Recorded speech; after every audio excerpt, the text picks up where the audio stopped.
একদিন রাত ৩টা বাজে আমার ঘুম ভেঙে গেল। দেখলাম বাইরে কি সুন্দর রঙিন ধঙিন আবহাওয়া, মিটিমিটি বাতাস।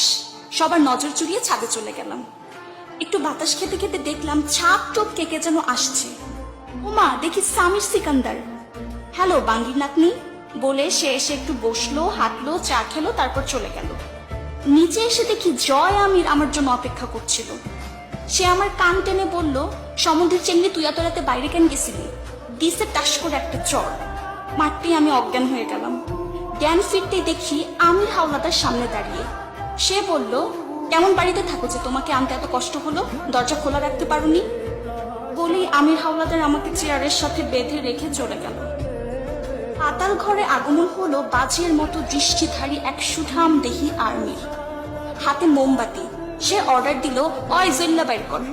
সাথে সাথে বোকাশোকা এক পুরুষ আমার হাতের বাঁধন খুলে দিতে জাহিদ হায়দার ইরফান আমার হাত ধরে টানতে টানতে জঙ্গলের মধ্যে নিয়ে গেল।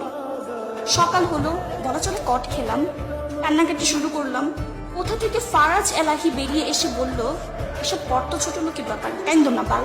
সেখানে উপস্থিত হলো কয়েকজন বেটির। তাকে দেখে আমির, জাহিদ, জয় আমির, ফারাজ সকলে দৌড় মারলো।